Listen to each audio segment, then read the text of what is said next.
seen ànd ak ñun saa su ne RFM di leen ñaanal jàmm di sàkku ñaan ci ñëpp di leen dalal jàmm seen émission daan coronavirus laata ñuy tàmbali waxtaan wi rek ñu daal di jébbal sunu njaal au nom de tout le groupe Futur Média dale ko ci PCA bi directeur général mbooloom directeur yi personnel bi yëpp madame le ministre soxna Aminata Touré mi way juróom bu jigéen làqu démb kon ci samay kaddu ñu ngi koy jaal bu baax di ko jaale njaboot gi yëpp di ko jaale son excellence monsieur Macky Sall président de la République bu Sénégal ak gouvernement bu Sénégal yëpp mbooleem kilifa yu Sénégal di ñaan suñu borom subhaanahu wa taala xaare aljana sunu wayjur wu jigéen woowee ñu ñëw ak yéen ci daan coronavirus ni nu ko baaxoo rek boobaak léegi ak Aloyse Waly Diouf directeur de cabinet bu ministère de la santé ñaari fan ci weeru mars ak léegi jamono yi ñu ngi ci weeru juin ca xaaj ba docteur maa ngi lay ziar.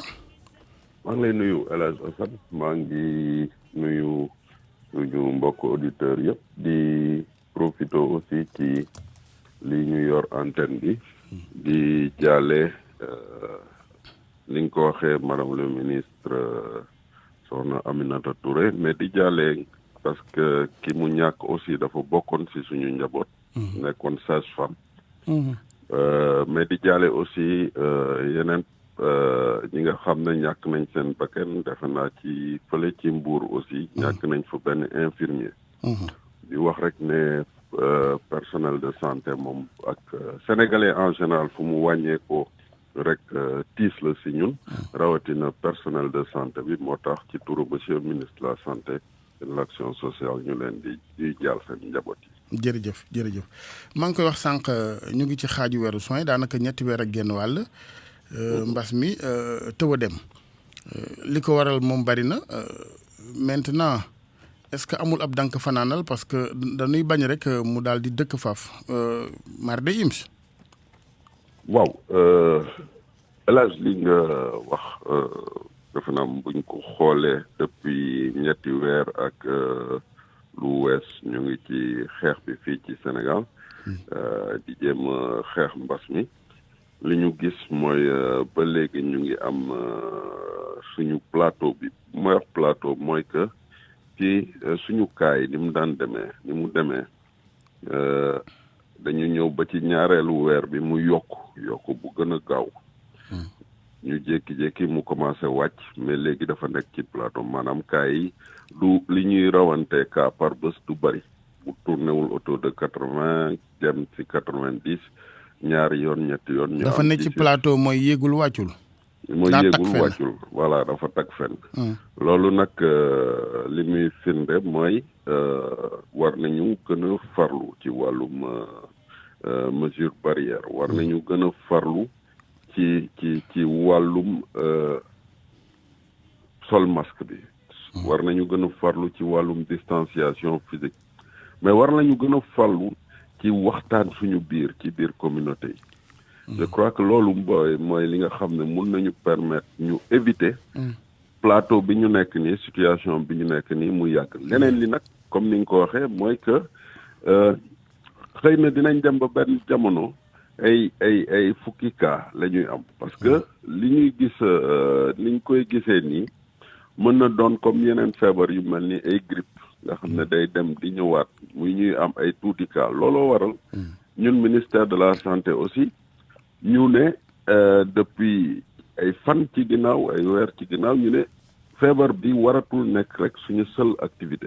parce que am na yeneen feebar yoo xam ne ñu ngi fii nit ñi demuñu hôpital parce que dañoo ragal dañu ragal donc yooyu yëpp il faut que ñu dundalaat ko c'est-à-dire yeneen activités yi am ci structure de santé yi il faut que ñu dundalaat ko.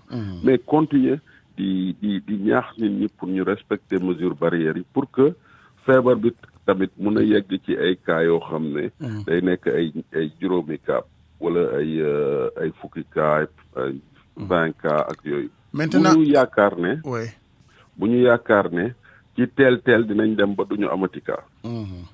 parce que loolu pour ñu am ko c'est vrai respect mesure barrière yi la mais ci jamono ji ñu toll nii.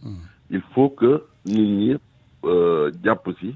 pour que ñu wàññi véritablement nombre de cas yi ba ñu mën a yegg ci ay 12 cas 15 cas par jour wala wàccaat ba ci ay 8 cas par jour. maintenant xanaa ñëpp kon ne di ci jàpp di wax rek ndax li ñuy wax ni man yow ak keneen ak keneen ak keneen boo génnee ci mbedd mi mais contraire bi ngay gis daanaka masque yi sax nit ñaa ngi koy summi ndànk-ndànk c'est regrettable.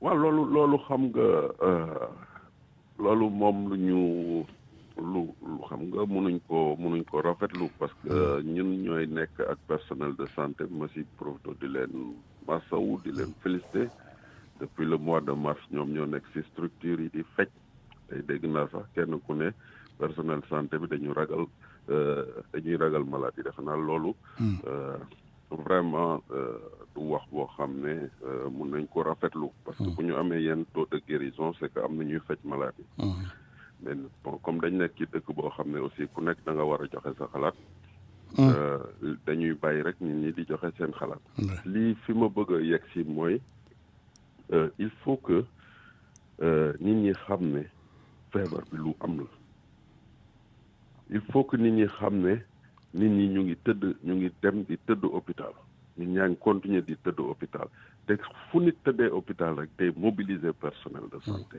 donc ñun bu ñu sañoon parce que bu may wax damay wax ci turu personnel de santé parce que man ci ñoom laa bokk aussi ci kuréelu ci ministère de la santé bu ñu sañoon nit ñi jàppale ñu pour que ñu jàppale leen.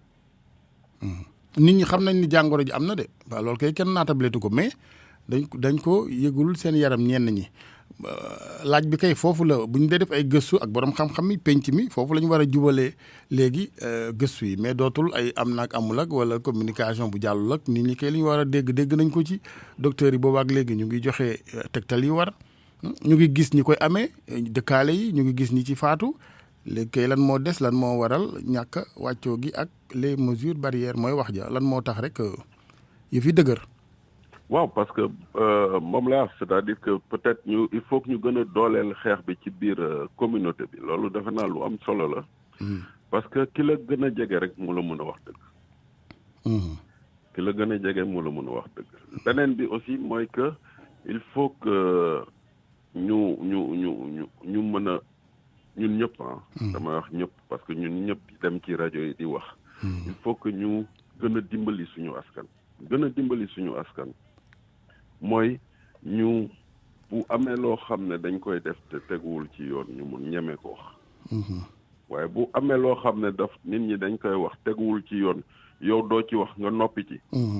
bu leneen jógee nga jóg wax ci day mel ni yow. dafa am yoon boo bëgg a dugal nit ñi.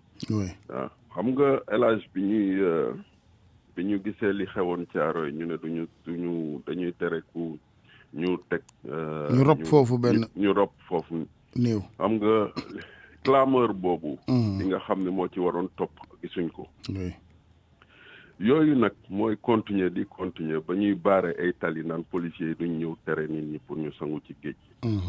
vraiment il faut que ñu ñëwaat à des fondements. ñun côté ministère de la santé ñu gën a am dégg-dégg di gën a déglu may baat askan wi gën a jox communauté bi aussi xeex bi gën leen dooleel à ce niveau parce que ñu communauté baa ngi xeex mais ñu gën leen dooleel.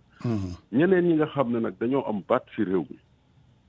ñu mën a wax ak askan wi wax boo xam ne daf leen di aar ci feebar bi. parce que loolu defe naa bokk na ci li yolomal suñu xeex bi fii ci Sénégal mooy que buñ jógee ñu ne communication bi dañuy tiital nit ñi mais feebar boo xam ne dafa bi muy door fépp lañ koy wax liñ ci def ak yéen li ngeen ci def. mooy gën a xamal sénégalais yi li nga xam mooy feebar bi mooy gën a xamal sénégalais yi li nga xam ne moo leen di aar. defe naa loolu aussi amul luñ ciy wax. loo xam ne dafay tiital askan. mais aujourd'hui conséquences yi mooy lii.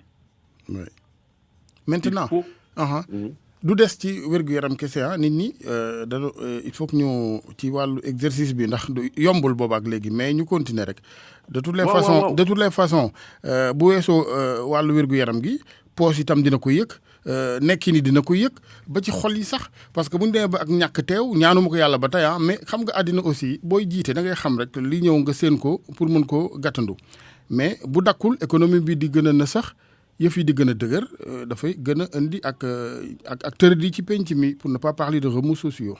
waaw mais loolu ci ñaari kii nga koy ñaari tënk xaw ma tënk nga waxatee ci ñaari point nga koy xoolee. benn point bi mooy bi ñu njëkkee commencé xam nga dañu tëjoon yëpp. mais bi ñu demee ba xam ne économie baa ngi commencé am mu ngi commencé di am jafe-jafe ñu ubbil nit ñi seen activité ubbi aussi yenn ak secteurs yi pour que économie mën a démarrer waat mais d'un point de vue personnel El Hadj ku ci feebar ñaanu nga ko yàlla. mais di nga toog lu mot fukki fan yoo xam ne doo am benn activité. bu fekkoon sa njaboot ci yow la dépendre. nga daan jóg di wuti mais sa njaboot googu tamit dafa am problème. la nga daan jóg di ko wuti doo ko mënati. waaw yow boo nekkee ndaw nga ne man feebar bi du ma sonal nga dem. ci biti dem ci géej gi dem dajeeg fenn jël fa feebar bi dugal ko sa biir njaboot. mais sa njaboot googu pendant fukki fan di nga leen pénaliser. donc nañ koy xool à l'échelle globale li muy def ci économie parce que économie bu sonnee rek. ñun ñii ñëpp dañuy sonn. nekkin wi day naqari muy ñu dul liggéey. dëgg la jeunesse bi justement am na ñuy jàmbat ne dañoo wane benn égoïsme bi quand même ñu baal ma donc comme ñoom demee na ni parce que kenn terewu leen a football yi génn nañu xëy na yaakaar nañ ne ñoo ëpp kattan pour dékku jàngoro ji est-ce que am ngeen stratégie spécifique ca wet ga pour sàmm mag ñi ak ñi amee maladie chronique. waaw am na stratégie boo xam ne ñu ngi koy développer ak ci biir gox-goxaan yi. surtout liggéey ci keroog monsieur le ministre de la santé ànd na ci ak naatangom bi nga xam ne mooy collectivité territoriale pour ñu xool ak maire yi. ci biir gox-goxaan yi déjà ñu mën identifier ñi nga xam ne ñooy ñi nga xam ne seen at dafa jëme mag. ak ñi nga xam ne dañu yor yenn comorbidité yi. pour que ñooñu. waa kër docteur ak suñu acteurs communautaires yi ak waa gox-goxaan bi ànd seeg maire yi ñu mën déjà di leen jox jumtukaay yi mooy déjà lii nga xam ne mooy masque yi mooy li nga xam ne mooy matériel pour laver les mains et puis waxtaat ak ñoom pour que ñoom tamit ñu am benn position boo xam ne même ku nekk jóge ci biti bu dugg see si kër gi balaa muy jot si ñoom dina xaw a jafe loolu taxul nag ba seen vie sociale ci biir famille bi ñu war ko dagg kenn du leen isolé mais dinañ waxtaan ak ñoom pour ñu xam ñoom yan matuwaay lañ war a jël lañu war a jël parce que dañ nekk ci situation boo xam ne nit ñi dañuy génn ñëwaat ci kër gi fekk fa ay mag mais souvent du ñu def attention ci loolu donc waxtaan bi dinañ ko def ci kër gu am mag mais dinañ ko waxtaan aussi ak waa kër gi ok c'est important parce que il faut que ñooñu ñu def attention ci ñoom il faut que ñooñu ñu jox leen attention bi nga xam ne moom la ñu mérité parce que dañoo liggéeyal Sénégal ba pare. dëgg la nekk seen kër il faut pas que ñun ndaw ñi ñuy dem ci biti di indi loo xam ne daf leen di. dëgg la am na solo mooy sët yu ñàkk njëriñ yi rek dafa am sët yoo xam ne nag noo baax ci seen i maam docteur xam naa bu 10 heures point de presse bi doon nañu laam-laamee da ngeen koy bàyyi wala dañuy indi beneen stratégie de communication. non point de presse dañuy continuer. mais ñu ngi koy évaluer. ci am mooy ñu ngi koy évaluer parce que xam nga dañ nekk ci période boo xam ne aussi ñu bari dañ defe ne dañoo war a nekk ci relation. point d'information bi ma ciy profité aussi di wax parce que souvent dañuy wax ne communication ministère bi mooy seen communiqué loolu information rek la ñuy joxe communication. beneen service moo koy gérer. mi ñuy liggéey ak askan wi sensibilisation beneen service ñun li ñuy def fii. point d'information la. pour askan léegi loolu ñu ngi xool nan la ñuy fexee ba askan wi mën si jot. comme ça ñu continuer di xam ne feebar baa ngi fi di xam feebar bi nan lay def biir Sénégal. ñu ngi xool lan lañ koy gën a tënkee. pour que mu bañ a tomber dans la monotonie. dëgg la maintenant tamit lu am solo. ndegam dañoo xaw a ubbi frontière yeeg yooyu jaarukaay yi rek mu mel nii bis bu ñu bawee yëf yi xam naa ni yomb metti na mais c'est le moindre mal nañ topp ci nopp nit ñi rek li ñuy bañ a dégg moom danañ koy dégg chaque jour. élage li gën a bon mooy ngay dawal sa oto di dugg foo xam ne di dawal sa oto guddi te sa lampe yi tàkkul. donc li ñuy def point d'information bi mooy lampe bi nga xam ne mooy leeralal oto Sénégal ci wàllum feebar bi ni ñuy xeexee feebar donc information boobu dafa am solo. tableau de bord la quoi. tableau de bord la exactement. jërëjëf docteur à tout à l'heure. jërëjëf. merci docteur Aloyse Waly Diouf ñu koy gërëm bu baax di ko sant ci kanam tuuti ministère de la santé dina leen waxaat fi nu toll ci mbir mi rek boobaak léegi ceetlu gi nag mooy demul dikkul wàccul yéegul waaw ci plateau bi rek xëy na bu nu gënee góorgóorlu mu tane ndax ci yeneen réew yi bëgguñu tudd waa France waaye dégg ngeen démb ni président ba waxee yëf yee wàññeeku moo tax gars yi nangu woon yenn yi nangoo sol masque yi waaw ak nangu da cee baax bu ñu nangoo dafay jóge amul beneen pexe bu ñu nanguwul nag banque tegi dina gën a metti nit ñi di gën a mer te kenn du leen def dara dëkk bi gën a xat te loolu lépp nag moom virus bi rek la bu fi jógee rek ñu mën a doxi suñuy soxla di ku ne di for lam daa fori yàlla it di wéy di wërsëgale ay jaamam. professeur Daouda Ndiaye mu ngi teew sëñ Ndiaye maa ngi lay nuyu.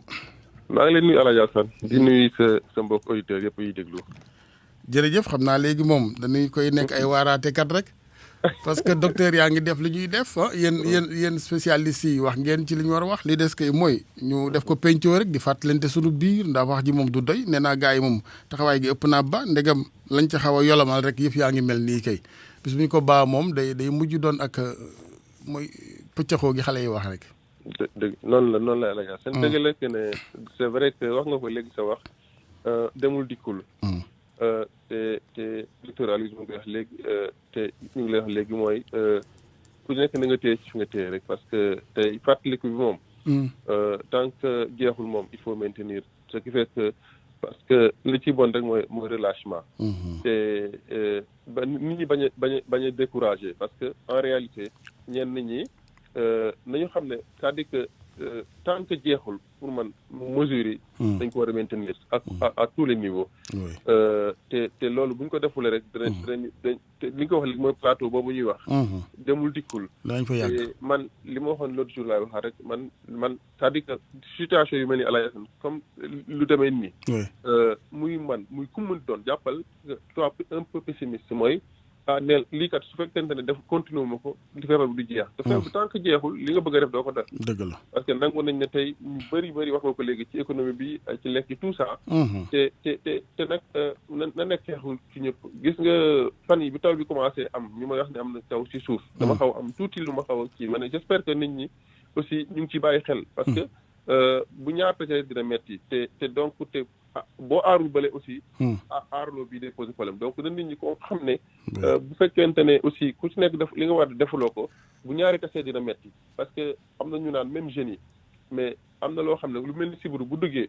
je pense que dootu am kooku dootuñu gis mag dootuñu gis xale. te dina mën na metti fi ñu ko yaakaarul woon. donc ce qui fait que il faut qu'on continue le combat et puis ñu gën wax nañ nit ñi ne d'accord dañu yaakaar ne ñenn ñi ko corona bi bon duñu dal et cetera mais bu la sibiru fekk see garanti la. defe naa ne ñaar yooyu da ko attan. donc loolu aussi ñu boole ko bu baax ci li ñuy. même suñu hôpitaux itam duñu ko attan parce que déjà corona gi rek daal dina perturber seen plan yëpp boobaak léegi ñetti weer ak genn wàll ñu ngi jëm ci nawet bi ci forcément dina am ay maladies hivernales même ñu ñaan yàlla mu néew lool donc luñ gën a góorgóorlu du doy sinon dafay gën a diis ci personnel médical bi. non seulement day gën a diis mais am na maanaam yenn services yoo xam ne comme ñun suñu hôpitaux yi. du ñoom ñooy faj Covid bi. par exemple yenn services mais services yooyu bu ñu déggee ne malade Covid am na fa. dañuy obligé génn nit du ñu jël nit. du ñu jël malade désinfecté te loolu même bu dee 24 heures la même bu dee 3 heures de temps la wala demi-journée la. am na ñu bëri ñu nga xam ne mën nañ cee loru parce que bu ñu amuloon chance ñu jël leen en urgence traité leen. mën nañ cee jaar yàlla def leneen. dëgg la donc ce qui fait que. bu kenn xalaat na rek du non man kiiwuma donc c'est extrêmement important prise de conscience boobu à tous les niveaux ñu def ko. maintenant ñu taxaw ci mesures barrières yi booy déggee mesures yi tu as l'impression que dañoo teg nit ñi lu ñu àttanul mais tey jii alkaati bi lay aar day xëy sol ay ran jësam ci malgré chaleur bi ci suba ba ci ngoon ki taxaw ci poste de sécurité bi noonu yow ñun la masque bi matul sax garam wala dara fan la diisaay bi nekk. non wax dëgg yàlla. raxasul takkal masque. soriantool ak nit ñi lan moo ci diis. tout à fait moom mesure moom pour dire vrai mesure diisul surtout que nag sax bu ñu xamoon ne gis nga port de masque bi nii man gis naa dëkk yu bëri boo fa demee même avant Covid bi. ñenn ñi fu ñu dem bu ñu duggee ci avion yi rek xam nga ñun de yàlla def nañu dañu voyage lu tuuti. boo duggee ci avion am na ñoo xam ne mënoo fexe ba du ci avion bi duñu sol masque xam nga lu ñuy bañ. au delà même Covid bi parce que Covid bi ñëwul woon. yeneen jàngoro kenn nekk ci avion bi xamu ko mu wàll lu mel ni tuberculose. dëgg la mais mën na wàllu ku nekk. te am na yoo xam ne bu la dalee garab bi koy faj gëm naa ne du yomb. parce que day am résistance. dëgg la te loolu li la koy mën a aar mooy masque bi. raxas loxo bi même chose la. raxas parce que y a ce qu'on appelle El Hadj Assane les malades am na maladie des mains sales. mooy jàngoro yoo xam ne loxo yu setul moo la koy jox. oui te loolu xamewul mag xamewul nag xale xamewul kenn de. te loolu ñu ngi ci dëkk bi surtout on est ce qu'on appelle en zone intertropicale en Afrique au sud du Sahara. Afrique du sud du Sahara. yàlla dafa def ne mu ci pays yu bëri suñu température ak suñu climat nu mu bindoo ak nu mu ak garab yeeg yooyu. feebar yu bëri daf ciy bëri. donc bu fu bëree am na lu bëri boo xam ne soit day jaar sa biir bakken wala day jaare sa loxo te loolu mesure barrières yi bu doon au delà de Covid bi dinañ li aar ci lu bëree ci wàllu yeneen jàngoro yi donc loolu te peut-être que li ñu ne mën 10 bi peut-être à la limite mooy nga dem ba fenn war a am gel wala am ndox gisaabu gisuloo ko mais masque bi moom je pense pas que li muy def boo xoolee ouvrier yi man dama xam ñun dañuy am suñu yëpp ay kër ay ouvrier mais muy ñuy liggéey ci bois bi muy menuisier ñeneen taay bu ñuy sol liggéey dañuy sol masque parce que dañuy bañ bois boobu li muy génn muy dugg seen bakken et cetera donc pour man peut-être continuer li nga wax rek continuer l'aspect la sensibilisation continuer également la lutte au niveau communautaire di au delà port de masque bi ñuy expliquer les dangers ku ci nekk li nga mën a am lan mooy utilité masque bi lan mooy utilité et cetera continuer ci bu ñu sonnulee dinañ jot li ñu bëgg parce que loolu mooy solution parce que El Hadj Assane comme je l'ai dit fu mu toll nii damay waxtaan ak kenn démb ma ne ko man xamu ma ne ko pour dire vrai bon statistique boo ko defee fu mu toll nii rek wala vision par rapport ak suba mu jeex wala ginnaaw suba wóorul jàppal ne feebar bi ñaanuñu ko yàlla mais buñ fi ku nekk bu ci dox li mu ci war a dox mën na fi toog te loolu gënalul kenn même si nee nañ effectivement li muy faat yeneen feebar yëpp yu moo koy gën a faat te yooyu ñooy priorité dëgg la y a des autres maladies qui sont prioritaires mais maladie moom benn boo xam ne day faat benn doomu aadama rek baaxul en tout cas ci même ci dégâts yi muy def du faat gi kese mais gis nga ni muy bloqué nit ñi stress beeg gàllankoor activité yi xam nga yeneen maladie yi si buru bu mu fi nekk terewul kenn dem ak dikk mais bii ni mu lay tënkee saay-saay gi foofu la nekk et puis non seulement da lay tënk mais da lay stressé parce que stress weesul El Hadj Assane nga war a liggéey fenn xamuloo noo koy liggéey war nga war def leen xamul parce que xamuloo lii la kañ lay jeex même wala yow mi leer na la bu bu fekkente ne am nga ko say waa kër et cetera dañ leen ne toog leen 15 jours du ngeen dem fenn wala 3 semaines et cetera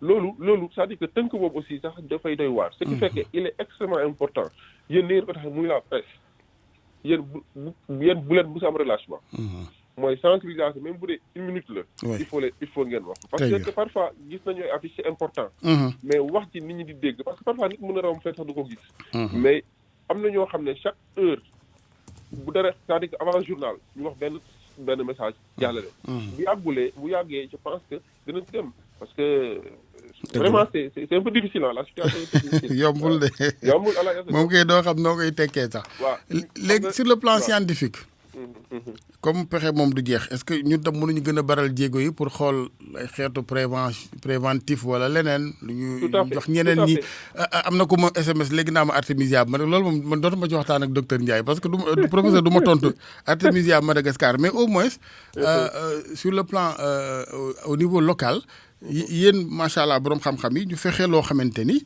mais comme nag fekkee nag njawee nii mënuñoo toog ñu wut ay doom yu ñu leen jox wala xeetu préventif mënut a am.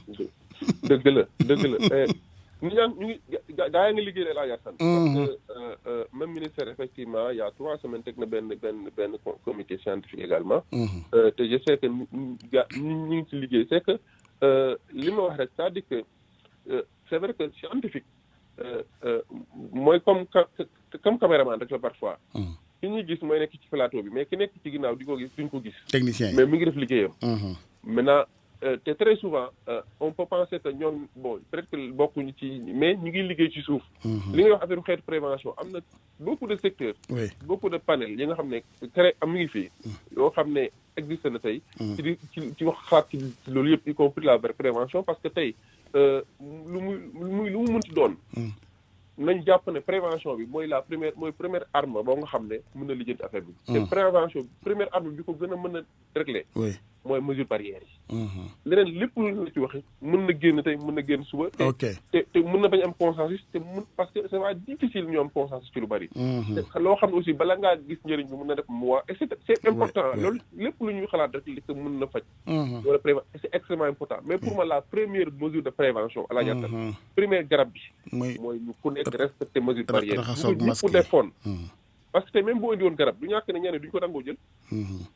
ci mënoo ci doo ci mën lu bari li pour man première mesure barrière li ma gëm ne bu ko ñëpp defee feebar bu délégué la mooy ku nekk liñ la wax liñ la wax ne leen defee ko loolu ci mesure barrière nga maintenant ce serait du gâchis quand même ñu dem ba benn instant di sàggan ba yëf yi toll noo xam ne dañuy dawaat dugg suñu biir kër yi te lépp mën na nekk mais moo tax ma wax ko man dama ko fi teel a teg dem c'est-à-dire que bu ñu continuer sàggan mën na dem noo xam ne on sera obligé ñu delluwaat te point zéro ca xam nga loolu suñu économie attunu ko jërëjëf attunuñ ko Afrique attunu loolu te li ma wax mooy nañu bañ ba li nit ñi waxoon au départ te Afrique fii lii la ci am ku ci nekk fexe ne noonu li du am bu ko nekk taxawee gëm ne léegi ñun fi ñuy xaar duñu ci fekk si te aussi ñu amal ku ci nekk jàpp ne yëf yi sa yëf la te ñu bañ a retardé wu ci yenn détail bi amul solo li am solo mooy man lan laa war a def ba xeex bi jeex.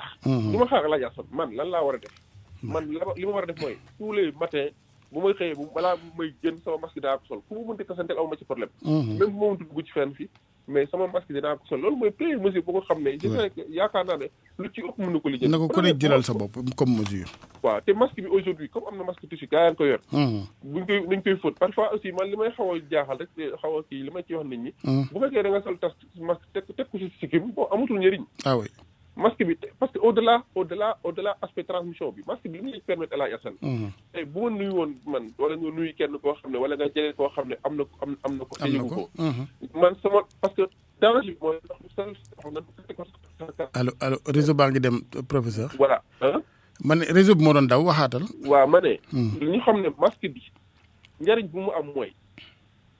première chose te ku nekk am nga ko te ku nekk am nga mën nga ko fóot sol ku matee mooy boo seree masque bi nii li tax ma ne bu ñu ko teg ci sikkim bi boo tegee ci sikkim bi dafa mel ni sànnu la masque da ngay exposé sa bopp parce que da nga yaakaar ne takk masque takkuloo dara parce que boo jëlee masque bi mu muur sa xar kanam donc gémmiñ bi ak bët bakken bi yow avantage bi ngay am ñaari avantage àlaga sax bu njëkk bi mooy non seulement du jaar ci nit du la ko jox ci ay goutte dem jàll ci gémmiñ wala bat na deuxième bi mooy yow boo juumee ba laal sa kanam yow ak sa loxo du egg masque bee koy def barrière bi c'est extrêmement important masque bee koy bloqué très bien waaw am na solo ci bëgguñu ci insisté bu baax jërëjëf professeur ñu ngi lay gërëm ba suba incha allah jërëjëf Ndiaye professeur Daouda Ndiaye ñu koy gërëm docteur Aloyse Waly Diouf ñu yaatal penco gi rek ak suñu mag suñu xarit suñu naatango ca 2STV El Hadj Tall Ngol teew na li waral nag invité gi El Hadj ginnaaw bu ma la ziyaare bu baax di rafetlu sa ànd ak ñun waaw El Hadj Assane maa ngi lay delloo ziar bu baax di nuyu sa auditeurs yëpp. jërëjëf Tall kontaan nañ ci ànd beeg yow ndax dañuy déglu souvent ci émission yi à la 2STV yow tamit doo sonn doo tàyyi ci. fàttali nit ñi rek fàttali ndax réew mi ñun ñëpp ñoo ko bokk ca taxawaayu citoyen dafa am solo. waaw dafa am moment yoo xamante ni balaa ñoo tal leneen ne fa. donc ci pour nekk fi il faut que ñu sauver réew mi actuellement on parle de santé publique. naka ngay tekkee ñàkk a wàccoo gi boobaak léegi ndax naam ñu bari ñu nga ca faut pas ñu oublier ñi def effort yu bari ak seen njaboot ak yëpp mais li ci ñuul mooy yow effort yow mën a def keneen koo xam ne yëgul dara am ceqeetal lañ koy wax leneen ñëw yàqal la lépp la nga liggéeyoon waaw nees mën a def nag ba ñooñee adhéré dimbali seen bopp. waaw El Hadj Assane balaa may tontu ci loolu sax dama lay gërëm ci turu sénégalais yi di la ñaanal ci sa taxawaay ci réew mi.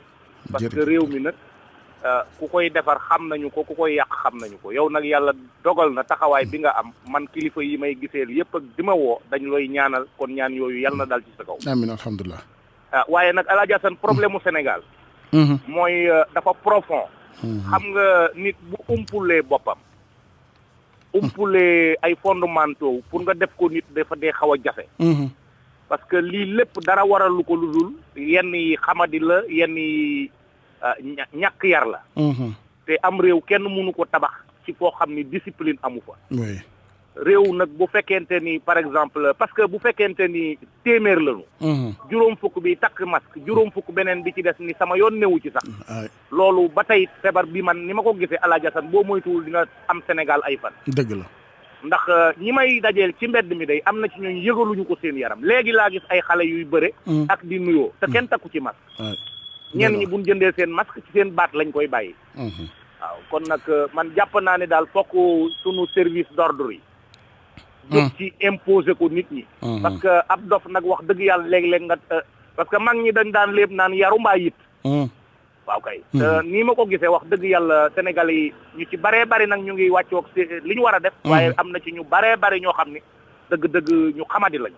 loolu nag mooy yàq mbir yi maintenant jeunesse bi ñu continuer di wax ak ñoom parce que ñoom ñoo yor kàttan gi xam nga am réew jeunesse am quand même.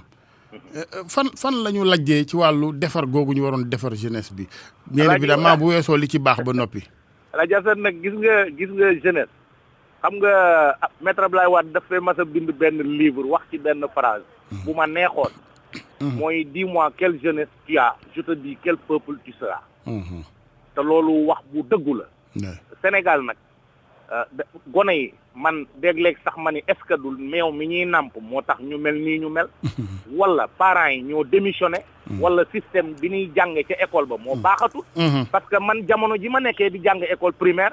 sa maître wax dëgg yàlla. daf la daan yar plus que sa baay sax moom nga daan gën a ragal ci sa baay. dëgg la léegi boo déggee ab xale bi duma maître wax dëgg yàlla nga xam ne yëf yi fa mu yàqoo sori na neexut a defar de. mais si pexe du ñàkk xam nga réew yëpp dañuy toog di réfléchir ci ay pexe. xam nga tugal bien que comparaison n'est pas raison. foofu am nañu sa doom di taxawee wala lu koy dal ak yeneen yow moom yow baay ji wala yaay ji la sanction bi dal. fii lan moo tax parents yi ñu ne dañ koy taxaw ne woy parent bi daal moom ne daa wuti dépense mais bu fekkoon ni yenn yi bu sa doom duggee yow ñu woo la nga ñëw teg la daan boo xam ne wala dagg la loo xamante ni bu beneen yoon di nga xool lu sa doom ne. mais Alaaji Asan sax xam nga man li ma gën a naqari moo di mënaluma ko dara. jur sa doom ni mënaluma ko dara kon bu ko jur. bu ko jur. parce que doom yàlla ñoom dama mel xam nga ñun dañuy wax naan ay jullit lañu 95% de musulmans mais li yàlla wax ni kenn ku ne li nga doon sàmm dinaa la ko laaj. dafa mel ni ñun bàyyiwuñ ci xel. vraiment bàyyiwuñ ci xel parce que nag sa njaboot nga bëgg leen a bàyyi bu ñu waxee ñenn ñi ni xale yi léegi mënaluma leen dara man ku ma mënalul dara du ma la jur. wax dëgg yàlla doom boo ko juree da nga koy yar. parce que am na ñoo xam ne tooñ nañu waa réew mi ndax dañoo jur ku lakkal waa réew mi. koo xam ni wax dëgg yàlla ku ko jur aussi boo sañoon doo jur jooju doom. dëgg la. te parents yi léegi dañoo abandonné complètement boo waxee ñu naan wuti dépense moom ku koy wuti ko waaye du tee nga yar sa njaboot quand même. c'est pas une excuse nga naan bu baayam dafa wuti dépense non. mais parce que kër gi ñëpp a doon yar mbedd mi di yar léegi nag loolu amatul. dafa am lu gën dépense gis nga nit bu defaroo dina am lu raw dépense. ci lu raw dépense. ok. El Hadj maa ngi lay gërëm bu baax waaw. wala nga daaneel waaw maanaam daal El Hadj Assane man de wax dëgg yàlla bokk naa ci sénégalais yi lay ñaanal nga yàgg. da nga baax rek Tall. bokk naa aussi ci sénégalais yi gis ni. parce que El Hadj Assane réew mi bu kenn jàpp ni. kenn ko war a defar bàyyi. ñun ñëpp a ko war a defar. mais ci defar biit nga baal ma foofu parce que man j'aime bien les émissions yi ngay def 2S ci wàllu démb histoire gis nga ñun tamit li ñu bëgg amul fenn. waaw amul fenn c'est-à-dire que mënoo nga ji banaana bëgg ananas daal di fa génn. déedéet c'est-à-dire que bu fekkee fonk nu suñu démb. fonk nu suñuy maam suñuy figure religieuse politique et cetera mais jàngaluñ ko gune yi. mais gune yi mais El Hadj Assane temps yi rek maa ngi ciy def benn émission mani leen xam nga fi mu ne nii gis nga ñiy firi ci diine ji firi baax na trop wax nu luy alxuraan wax baax na wax ñu hadis baax na mais gis nga jàng aussi sa bopp ba fi l'islam ñëwagul naka la nit ñi doon dundee ni nu mooñeween seen société am ay constitution am ay gouvernement am lépp nga xam ne lépp dafa wékku woon ci ngor ak ci juddu bu nu ko sànni nañu sunu bopp dëgg la c'est ça les vraies valeurs sénégalaises. moo waral ngarale bi nekkuñu ñëwoon démb nekkuñu tubaab bi voilà mu ngarale wóorul ngarale koy wóorul ma jërëjëf El Hadj. jërëjëf bonne journée El Hadj. El Hadj Tall Ngol bu 2STV ñu koy gërëm balaa ñu foog ni Ablaye animé xam nga Cheikh Abdou Ndiaye Touba dinaa ma dijee Assane ma ne ko déet Ablaye Diop la ci ginnaaw mooy def yooyu man moom xaw ma sax fu ñuy dugalee CD. Ablaye Diop ñu koy gërëm ci réalisation bi mbokk yi ñu waxtaan ak yéen auditeurs yi seen pàcc bi ngeen moom ci wàllu mesure barrières yi ngeen baal ma nag foofu la ñuy waxtaanee parce que moo ëpp solo leneen lépp nan fi ne ba noppi waaw nanu kar li fi ne ba noppi ci mesure barrière yeeg lu ñu mën a fàttalante suñu biir rek nees mën a def ba ak wàccoo gën caa am ban pexe ngeen ci am xel du doy ndax xalaat moom ak xel mu rafet dëkkul fenn kenn moomu ko 88 628 14 14 asalaamaaleykum. asalaamaaleykum. waaleykum salaam. sëñ Assane ñu ngi ziar. yàlla na yàlla nangu ziar kooku. naka liggéey bi man la sa benn soppe bu ci réew mi damay lépp tur wi nat. jërëjëf. waaw feebar bi de. loo ci wax rek dëgg la mi ngi ci dëkk bi. dafa mel sénégalais yu bari dañoo gëmul ne mi ngi ci dëkk bi. ndax xaw ma ci communication bi la xaw ma ci dëgër bopp sénégalais yi la. mais tamit bëggoon naa apporter benn éclaircissement. oui. nañu waa Sen'Eau dimbali ci ndox. waa àll bi ñu ngi jooy ndox mais ñun njëkk biir Ndakaaru fii ñu ngi jooy ndox. te feebar nag mënut a ànd ak ñàkk ndox. yan gox la mën nga koo citer. maanaam côté Parcelles Assainies côté église beeg li wër tund boobu noonu yëpp. pour ñu am ndox tout un problème. dëgg la ba feebar bi amutoon. 3 heures du matin 2 heures du matin ngay yeewu di ko xaar. léegi gisatoo ko sax far. c'est tout un problème. période pandémie. oui. nga ne il faut respecter gestes barrières yi di raxasu régulièrement di sangu régulièrement di fóot régulièrement pour rey microbe. ñun ñuy ñàkk ndox. c'est pas normal ba pare ñu ngi dugg ci tàngoor. dafa mel ne autorités yi nekk Sénégal kenn yéeyu ci yàbbi kenn waxu ci mel ne ñun suñu indilee facture ndox dañu fay. te nag kenn mayuñu ndox bi dañ koy fay. c'est pas gratuit. dëgg la qu'on se dise une vérité. mayuñu ko dañ lay jaay kon nañ ñu ko jox ci niñ ko bëggee. ah oui. mais ñàkk nañ ndox parce que soo yeewoo kuy dox gurtu lay gàddu ñuy gàddu ay bërigo ku ne ñu mel ne daal muñ ci digg capital bi. c'est pas normal. dëgg la période feebar. jërëjëf c'est pas normal moom jërëjëf. ñu ngi lay gërëm jërëjëf ñu ngi lay gërëm di laaj këru ndox gi mu taxaw ci ni mu gën a gaawee ak kilifa yi luñ ci mën a jubbante rek ak luy problème ba ay am ndox moom jarul ñu leen di fàttali raxasu di leen ci joxaloon nit ñi ndox moom defe naa ni kenn mënul wax lépp rek 88 628 14 14 asalaamaaleykum. allo. allo. waaw sëñ bi. waaw. ñu ngi lay ziar. waaw maa ngi leen di ziar. bisimilah. di baalu ak vraiment di la ñaanal. baal nañ la baal ñu. di faral di déglu waxtaan bi ci suba. jërëjëf. ma bëggoon ci mesure barrière yi ma wax ci tuuti. damay ñaan sax nga baal ma tur bi. mais man dama di ko xam ne damay sol tenue. oui. solkati tenue la. ma bëggoon. oui. wax dëgg yàlla ci mesure barrière yi. il faut que nit ñi am tuuti sañ-sañ pour di jéem di imposer yenn décision yi. parce que da ngay boo demee ay intervention par exemple. oui. nga jàpp nit. am na tuuti gens def les gens se retournent comme ça wax ji fii commentaire yi fii alors que loolu bu amul les gens ne respectent rien. nous quand on le fait c'est pas pour vraiment mu neex ñu parce que suñuy doom. suñuy mbokk suñuy et cetera. benn stress vraiment pour contraindre nit ñi à ce que ñu respecter li nga xam ne intérêt du monde. loolu moo tax ñu koy def mais du leneen. dëgg la. digg te ma vraiment yéen ñi nga xam ne mën ngeen ci am kàddu peut-être ñaan ñi ñuy dooleel ñi nga xam ne ñooy nekk ci mbedd bi. nga xam ne loolu mooy seen rôle. ñi nekk ci mbedd mooy force de l'ordre yi wala. waaw les forces de l'ordre. oui.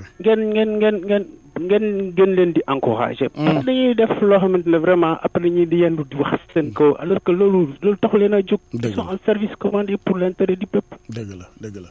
c'est tout. jërëjëf c'est tout. on ne dit que ngay ñëw di def violence. c'est pas de violence mais yenn am na façon nit yoo xam ne pour nga contraindre ñu respecter il faut nga xaw a dëgër tuuti. vraiment yooyu daal man vraiment c'est des questions yoo xam ne parce que day décourager. ça décourage les gens. ils veulent bien faire mais ils sont découragés. ils sont pas motivés. dégg nañ la bul décourager décourager moom na mujj rek waaw muy ci communication bi di ministère du journaliste yi di takk der yi bu kenn décourager waaw parce que vraiment dina baax ni ñu koy waxee 88 628 14 14 asalaamaaleykum. maaleykum salaam. bisimilah. waaw waaw kooku. Jibril Sène la. waaw seen. di la jottali nuyoo waa nax na. ñu ngi leen di ziar bu baax. waa di rafetlu liggéey bi rek par rapport ak vraiment intérêt bi nga te ci rapport ak dimbali nit ñi ci wàllu feebar. jërëjëf. lu am solo la. merci beaucoup alhamdulilah waaw. nekk lu am solo la. wax ji dafa leerul de xanaa da nga yor masque wala réseau bi la. waaw dindi naa ko waaw. allo. waaw ñu ngi lay dégg Jibril. yaa ngi may dégg waaw kay. alaaji. masque yi moom comme ni ko waajooju waxee sànq rek. askan wi nañu xam pour ñoom la. seen protection la. dëgg la. même policier bi day arrêté la takkal masque wala nga fay amande ak yooyu yëpp. xañ na day def liggéeyam en tant que détenu. mais du pour moom de pour yow ñu takk la aar sa bopp aussi di aaraale parce que dañ fàtt ne il faut ñu fàttali nit ñi ne masque bi ki ko takk parce que feebar bi mu kenn xamul. ki koy dina aar boppam. aaraale aussi ñu del parce que bu amee feebar bi xañ na mën naa wax ak nit ñi te feebar bi du dem ci ñoom parce que nit mën naa feebar bi du ko xam dans l'immédiat. kon yooyu lu ci am solo la. dëgg la mais surtout Alaaji Assane àll bi vraiment wax dëgg nit 90% des gens duñ takk masque moom. da ngay ñëw ci dëkk ba génn fa doo masque. kon na état di fexe ay ndawu ministère dem ci àll bi même buñ distribuer ay gratuitement mais aussi souvent homme de tenue yi di fa dem. di leen imposer takk masque bi parce que manqué na pour wax dëgg rek. ñi fay takk masque moom dañ leen di wàññi. c'est rare de même boo ñëwee takk masque sax day ni yow mi takk masque da ngay xaw a gêné wu parce que tey nga ñëw ci benn dëkk tout entier. dem ci mbooloo mi yow kenn nga takk fa masque dafay mel ni da ngay daw nit ñi. or que masque bi du loolu feebar bi moo fi indi masque bi moo ñu imposer masque bi. dëgg la kon nañ ko continuer di vraiment pour mën a saafara feebar bi. am na solo jërëjëf loolu daal nañ ci dimbali ak maa ji wax ci problème mu ndox meeg yooyu. ndox mi moom manqué na bu baax ci àll. dëgg la forage yu bari par nañ te comme feebar bi mbirum ci aussi ci la bokk. nañ bàyyi xel loolu bu baax Alaaji Assane. merci beaucoup jërëjëf Djibril Sène ndox mi waa Sicap Foire ñu ngi yëglu nee nañ ñoom it ab diire ngi waa Wakaam nag am na fa benn naataango bu TFM bu fay yëglu du ma wax turam mu ne xanaa daa xëy sanguwul en tout cas ci rédaction ba la bokk bu TFM ca li muy réalisé bari na ci am njool la Ablaye xam nga léegi nga xam ku ma bëgg a wax asalaamaaleykum. baax ci noonu. allo. waaw Alaaji Assane noo def. waaw sëñ bi sant yàlla bër. waaw yaa ngi ci jàmm. naa ngi sant yàlla bër. alhamdulilah yàlla na ko. amiin ñu bokk. bon maa ngi tudd Cheikh Mbacke Fall maa ngi wute Touba. jërëjëf sëñ Fall. bon El Hadj Assane. man de dama tiit. ndax problème mu masque yi. waaw dafa am lu ma ci seetlu lu bëri te jàpp naa ni communication bi ak docteur yi seetlu wuñ ko ci. parce que man damay jàpp masque yi am na liñ koy takkee day yokk ji joxe. parce que am na ñoo xam ni. waaw benn masque dañuy am ci kër. kuy dem moom ngay jël. déet waay. barke sëñ Tuubaa du jaax man sama bët laaj rek. ñooñu il faut ñu dem ci ñoom sensibiliser xamal leen xëy na. c'est ça le problème. xëy na ak ñàkk xam la waaw. takk benn masque kuy dem aar ko dem génn ndax bañ ngaa dajeeg policier. soo ñëwee kenn kuy dem jël ko.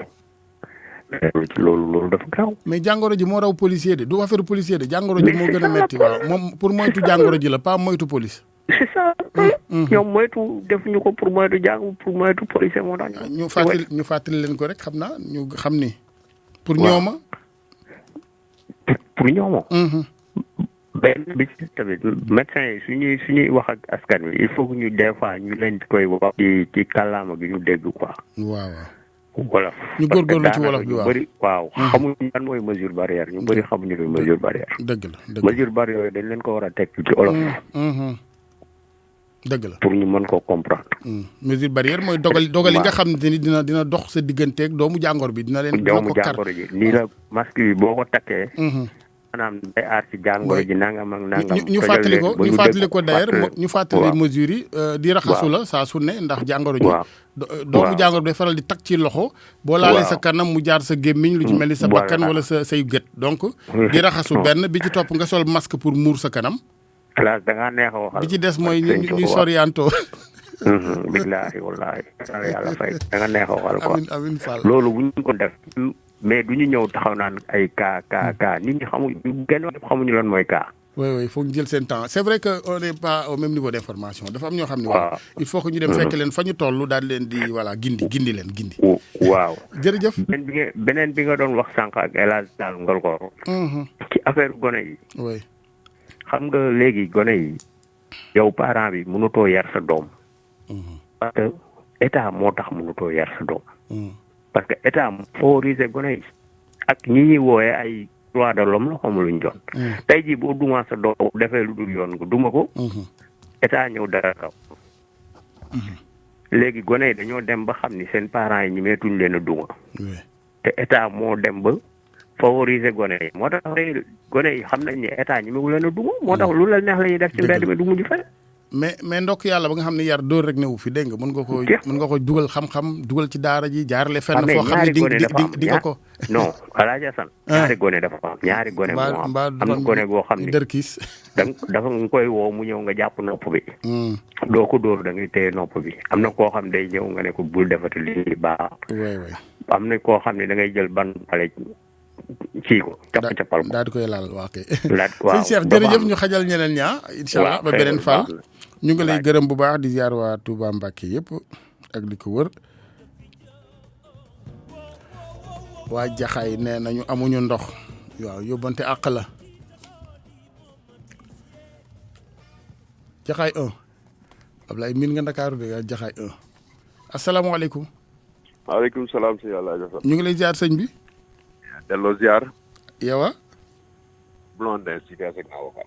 ayca bisimilah. waaw Alaaji Assane man j'ai parti de mon week-end. à faire le tour entre Ouakam. Aliou fi ñu defaree portable di waxtaan ak les jeunes di jéem a. mais en réalité le fond du problème. parce que un problème il faut l'identifier le fond du problème. mooy communication bi dafay pêcher quelque part parce que gëmuñu. gëmuñu intérêt wu les mesures barrières. maintenant nag je pense qu'en termes de stratégie il faut gars yi jéem a soppi jéem xool véritablement quelles sont les raisons bi tax gëmuñu. ak lan la ñu mën a def. quelles sont les raisons bon il y a quelques raisons j'ai été surpris de constater que même habillement wu dañ ci prêter attention parce que booy nee na ma waa nan la nit di mën a sol jesner taxaw ma corona may gëm corona. donc il faut vraiment que communication am na communication verbale mais y a une communication non verbale. il faut que gars yi. mais est-ce que nga baal ma Blondin quand même d'accord nag yow ñu xoolaat communication bi mais buñ ko waxee nee na ni dañuy jox lay ñooñu nga xam ni teguñ ko fenn lu may ak dëgër bopp ak def leen neex. comment un jeune peut-il di wax naan woy nit sol na jesner ça n'a rien à voir c'est le message qui est important. est-ce que am nga yaruk nangu ak yaruk topp ndigal yi mais pas li nit ki sol quand même.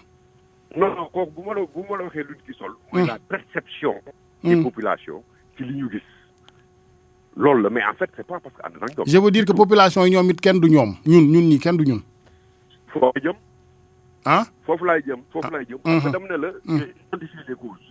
jéem a gën a discuter population yi les personnes ressources dem discuter population yi pour xool lan moo tax mënuñu communiquer mënuñu gëm yëf yi. mais bu dul loolu nag lii mu ci moom il faut des mesures drastiques. parce que en fait y a tout de laisser aller au Sénégal foofu laa bëggoon jëm solution yi. parce que mënuñu continuer di wax bu di prêcher dans le vide. am na ci kenn ba ma ko laajee yow ma njëkk ko aboo ça passe fugace génn ci sans problème. mais da ngeen di exposer les personnes âgées ak les personnes qui vivent avec des comorbidités. xam nga lu ma ci teg nag. ku war a dee. c'est pour te dire que niveau d'inconscience et d'insouciance de la population. léegi nag nit bu xamulee lii. mais l'homme droit de l'homme mais aussi droit de vie am na. nañu fàttaliku mag yi ak ñi nga xam dañoo feebar. oui am na solo. donc bu boobaa il faut c'est-à-dire gësëm gi fu mu am. mbaa bi dafa doy. dëgg la c'est-à-dire foofu laa bëggoon yegg quoi ci fin bi. oui dafa doy. il faut ñu gësëm nit. dëgg la am na ñoo xam ni moom loolu la il faut ñu weñ seen loxo ci yenn yi. oui waaw pour l'intérêt général. oui voilà jërëjëf Blondin. jërëjëf waay ñu ngi lay gërëm di la sant Ablaye baal ñu kon ne waxtaan wi rek publicité yi